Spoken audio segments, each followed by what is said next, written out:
Jersey Adam at Nyx Orange muli na namang nagpakilig sa kanilang mga fans.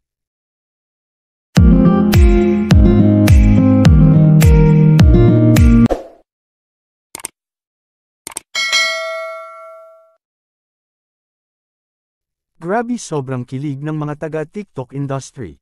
Sabi ng iba, sana wala nang hiwalayan talaga, sana sila nasa huli. Narito ang mga nakakakilig na kanilang mga pictures at videos. Sino ang mga naging ex mo ang gusto mong ipagpatuloy yung mga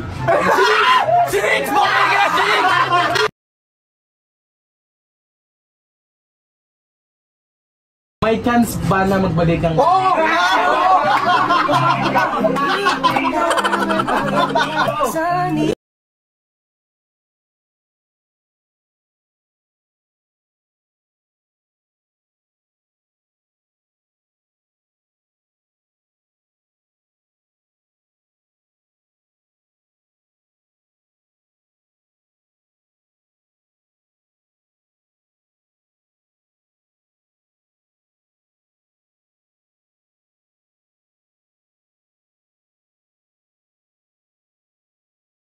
Hello guys! May nakita akong palaging nababanggit dito sa TikTok.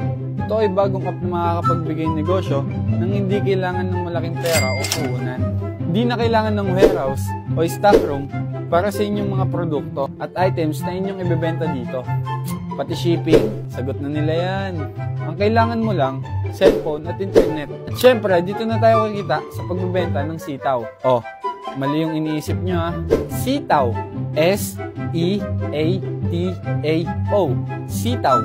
Ang Sitaw ay isang leading global e-commerce platform na kung saan it gives the seller and customer a secure online shopping experience. Sa Sitaw, ikaw mismo ang magiging reseller ng kanilang items at hindi kailangan bayaran ang mga items na yan. Tsaka mo lang babayaran kapag may mga bumili na ng mga products na binibenta mo. O diba, halos wala kang puhunan na ilalabas. Pero syempre, bago mo magawa yun, kailangan mo muna mag-sign up at gumawa ng account. I-download ang Sitaw app, i-open and click bestseller, i-fill out ang required information at syempre huwag kakalimutan ilagay ang referral code. Then click register your shop, ganun lang, ang bilis diba? At syempre, si Sitaw ang balang mag-organize at mag-market at mag-promote ng mga items sa shop mo. See? It's easy to use at syempre, madali lang kumita. Ano pang hinihintay nyo? Sabay-sabay tayong kumita sa Sitaw. Download na! Woo!